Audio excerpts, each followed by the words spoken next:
নমস্কার বন্ধু, মাই পাকশালাতে আপনাদের সবাইকে স্বাগতম। আবারও একটি নিরামিষ রেসিপি নিয়ে আপনাদের সঙ্গে শেয়ার করছি। তাহলে দেখে নিন। এখানে আমি শিমের বিচি নিয়েছি। শিমের বিচিগুলি ভালো করে খোসা ছাড়িয়ে একটা প্রেসার কুকারে দিয়ে দিলাম। আন্দাজ মতো লবণ আর পরিমাণ মতো হলুদ দিলাম। দিয়ে এবার জল দিয়ে প্রেসার কুকারটা 3 থেকে 4টি সিটি দিয়ে নামিয়ে নিলাম। এদিকে কড়াই বসিয়ে দিয়েছি। অল্প পরিমাণে হলুদ দিয়ে তারপরে বেগুন ভেজে নেব ছোট করে কেটে। এই বেগুন ভাজা গুলি আমি শিমের বিচি ডালের মধ্যে দিয়ে দেব। বেগুনগুলি ভেজে তারপরে নামিয়ে রাখলাম। এদিকে প্রেসার কুকারে সিটি দিয়ে দেখুন শিমের বিচিগুলি ভালো করে সিদ্ধ হয়ে গেছে, একদম নরম হয়ে গেছে, একদম ঘন হয়েছে। কিন্তু এটাকে আমি জল দিতে হবে, না হলে হবে না। জল দিয়ে, গরম জল দিয়ে তারপরে ঘুটনির সাহায্যে এভাবে ঘুটে নেব। দেখুন কেমন হয়েছে।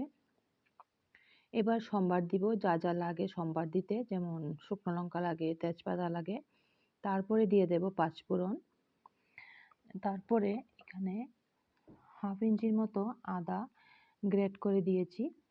এটা গ্রেটারের সাহায্যে এভাবে দিয়ে দিলাম। তারপরে কাঁচা লঙ্কা দেব, আর দেব মশলা, গুঁড়ো মশলা, যেমন ধনে গুঁড়ো হাফ চামচ আর জিরের গুঁড়ো হাফ চামচ দেব। তারপরে কালারের জন্য অল্প পরিমাণে কাশ্মীরি লাল লঙ্কার গুঁড়ো দিয়ে দেব। দিয়ে হলুদও দেব। দিয়ে এবার ডাল দিয়ে দেব, শিমের বিচির ডাল দিয়ে দেব। এই শিমের বিচির ডাল খেতে ভীষণই ভালো লাগে। আপনারা অবশ্যই খেয়ে থাকেন। শিমের বিচির ডাল অত্যন্ত ঘন হয়। এত ঘন রান্না করলে আবার ভীষণ অসুবিধা হবে। তার জন্য এখানে আমি ডালের সঙ্গে আবারও অল্প পরিমাণে জল দিয়েছি। জল দিয়ে হালকা করে নিয়েছি। বেশি হালকা করব না, আবার বেশি ঘনও রাখবো না।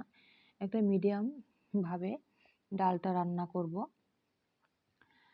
এবার ডাল দিয়ে তারপরে যে বেগুনগুলি ভেজে রেখেছিলাম এই বেগুনগুলি দিয়ে দিলাম।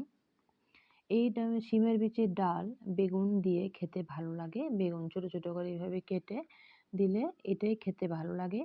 অন্য ডালের সঙ্গে যেমন আমরা অনেক কিছু মিশিয়ে নিই, যেমন লাউ মিশিয়ে নিই, তারপরে উস্তে মিশিয়ে নিই, কিন্তু এই শিমের বিচি ডালের সঙ্গে অন্য কোনো সবজি মিশালে ভালো লাগে না খেতে। এটার সঙ্গে বেগুনই ভালো করে মানায়। এবার পরিমাণ মতো লবণ দিয়ে দেব।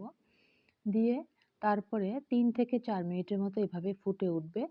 যখন বেগুনগুলি সিদ্ধ হয়ে যাবে তখনই ডাল রান্না এখানে হয়ে গেল। তো এই রেসিপিটা আপনাদের যদি ভালো লেগে থাকে তাহলে লাইক কমেন্ট করতে ভুলবেন না। বন্ধুদের সঙ্গে শেয়ার করবেন। যারা নতুন বন্ধু আছেন আমার চ্যানেলটাকে এখনও সাবস্ক্রাইব করেননি, তাদের অনুরোধ রইল আমার চ্যানেলটা সাবস্ক্রাইব করে আমার পাশে থাকার জন্য। ধন্যবাদ।